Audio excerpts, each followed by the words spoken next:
When your brain is whizzing around with thoughts, do you ever just think, would you stop already? Because sometimes it feels like your brain has a mind of its own. Mine sure does. I'll be trying to get work done, and instead my brain is going yappity yappity yap nonstop.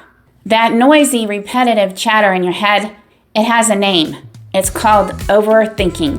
Overthinking takes up way too much space in your brain, so if you're ready to clear the clutter, stick around. If anyone can help you quiet a loud brain, it's someone who lives with one, like me. I've tried all the tricks, all the tips, and all the techniques, and today I'm going to be sharing the ones that actually work. So if you're ready to get control over your thoughts instead of letting them control you, let's get started. I'm Patty, the girl with blue energy. I have bipolar disorder, and I make videos about mental health and personal growth. What is overthinking? A lot of people define overthinking differently. So overthinking is essentially thinking too much.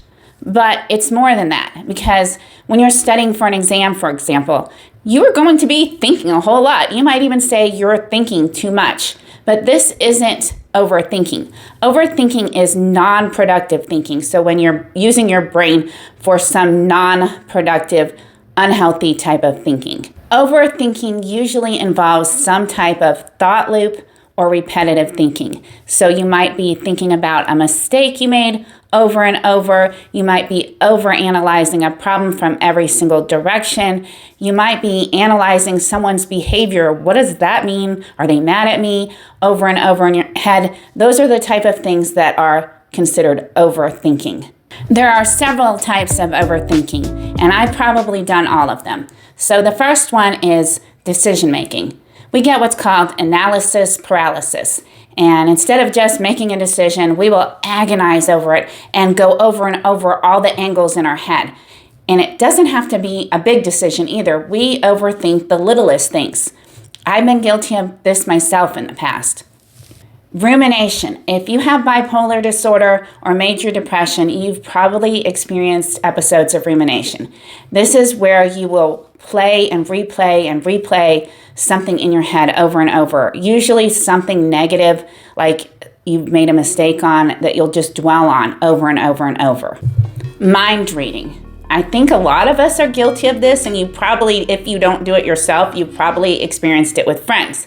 When something happens and you try to figure out what the other person is thinking. For example, someone sends you a text or someone doesn't send you a text, and you're trying to decide, what did they mean by that? Are they angry with me? And you will spend a whole lot of time trying to figure out what that other person meant. You might ask all your friends about it as well, but that is another reason why we overthink. And something that goes along with that is reading too much into things. We will see something happen that's kind of insignificant, and we will blow it up in our mind trying to figure out what that could mean, and did they have some other intention. And our friends might be, you're reading too much into things, but we'll still be processing that in our head. And finally, another type of overthinking we can do is called internal dialogue. I do this a lot. Internal dialogue is where you're basically having conversations with yourself in your own head. Internal dialogue is not necessarily overthinking.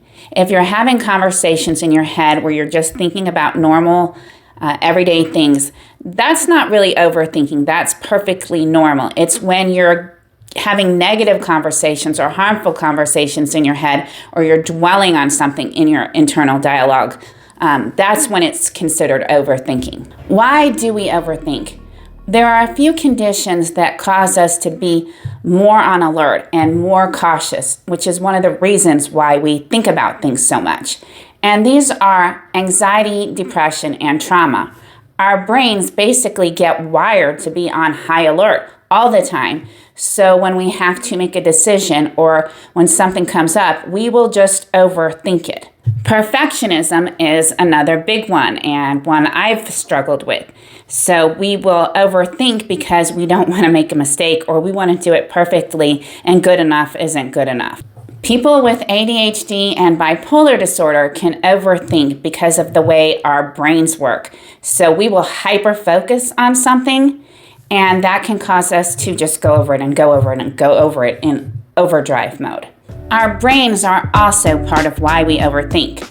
So our amygdala can get overactive. The amygdala is the emotion center of your brain. So when you have an emotional response to something, it can get overactivated, and that's what causes you to worry and go on in your head with whatever it is that you're worried or emotional about. Our prefrontal cortex can also get overactivated. So when your amygdala has an emotional trigger and your brain lights up, your prefrontal cortex will go into overdrive and become overactivated trying to solve that problem.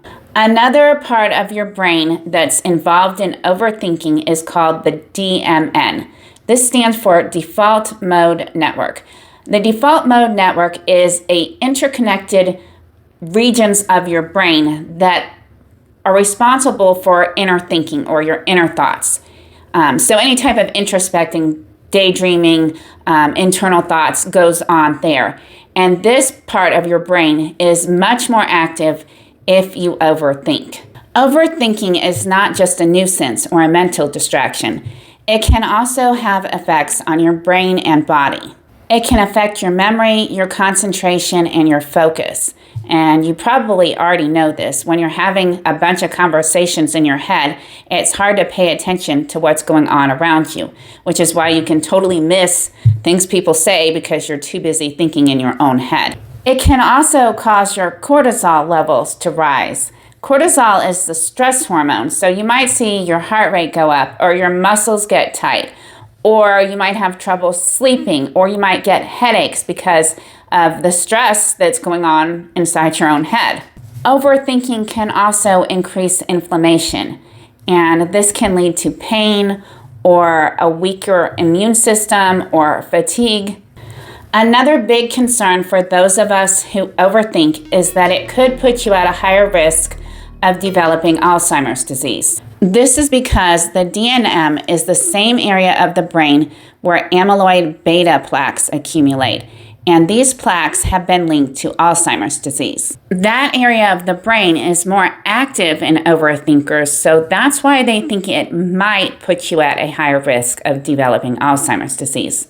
The research is still out on this, so it's not like just because you overthink you're going to develop Alzheimer's, but it is something to think about. That's a weird play on words, but it is something to think about. There are ways to stop overthinking. I'm going to tell you about what worked for me, but I'm also going to share a few others you might want to try. So the first thing you want to do is become aware of your internal chatter. I think of overthinking like a habit, and if you want to break the habit, you have to recognize it when it happens. So what I do when I notice myself overthinking, I will say, "Hey, Patty, you're overthinking. You need to stop." And then I will make an effort to stop. And the more you recognize it and identify it and stop it, the less you do it.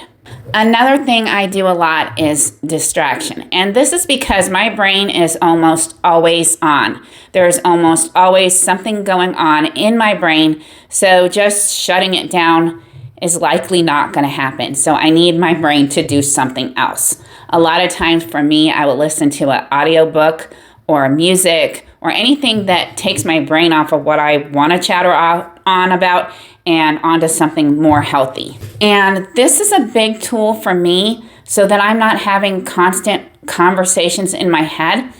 Talk it out. I often talk to my therapist about things, but sometimes it's my sister or my fiance or my son. But sometimes like talking it out with someone gets whatever it is you're problem solving or thinking about in your head out of your head. And when you get a resolution, you can kind of stop thinking about it. This one's a big one for me, and it won't work for every type of overthinking. But if you're having analysis paralysis or trouble making a decision, go with your gut, because you will agonize over the littlest decisions, and your gut is usually the right decision. So sometimes I have to literally say, what does your gut say?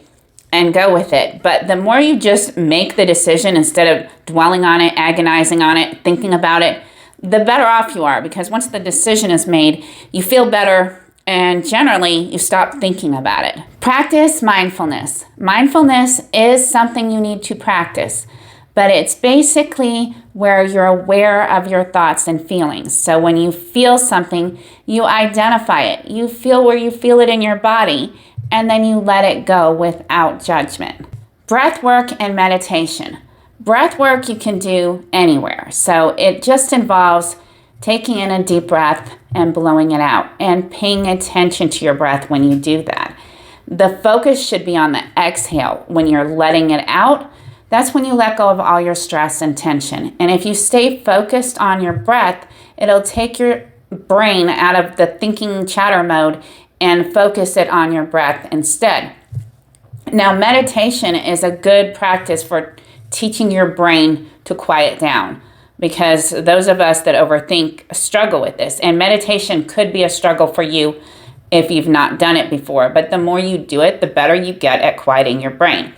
I suggest finding a guided meditation for this if it's something new to you. But if you've been meditating for a while, just find some meditation music you like or a frequency you like to listen to, and just sit in a chair or somewhere comfortable and practice breathing in and breathing out and clearing your mind. So when your mind goes away from the breath, just redirect it back to the breath. And the more you do this, the more you train your brain how to silence and not be full of chatter. And it's a good practice. It won't help you in the moment, but it will help you to clear some of that out and kind of wire your brain a little differently so it's not constantly chattering. These are a few other techniques you might want to try. I don't use these personally, but I have used some of them in the past and they have been helpful. So one of them is the 5, 4, 3, 2, 1 grounding technique. I just talked about that recently in my video on emotional dysregulation. So if you want to learn that technique, I'm going to leave a link to that in the description. The other tool is journaling. I've used this in the past and it can be incredibly helpful. It helps you to get the feelings and thoughts out of your head and onto paper. And that can help you to stop ruminating or overthinking about a problem or something going on in your life. Another thing I've seen in multiple sources is to give your overthinking a time limit. So maybe you get up in the morning and you give yourself 15 minutes to think about things. Well, that would never work for me. If I could control how long and how much I overthought, I wouldn't have a problem with overthinking. So for me, that's not a really good solution. What's worked better is identifying when I do it and stopping it, either by using a distraction or by talking to someone or just cutting it off. My advice to anyone trying to quit overthinking is to just keep practicing. Any habit or change you want to make in your life, it takes time. It doesn't happen overnight. When you do something habitually or your brain is wired to do things a certain way, you're not going to fix it in a couple of days. You need to just keep practicing. And for me, that means identifying it every time you recognize that you're overthinking, and use one of the techniques that I've listed or any techniques you develop that work for you to quit doing it. Thanks for listening, guys. I have been loving the comments and feedback I've been getting. It really means a lot to me. If you like my channel, please click the like button and, of course, subscribe. And be sure to check out my video up next on rumination.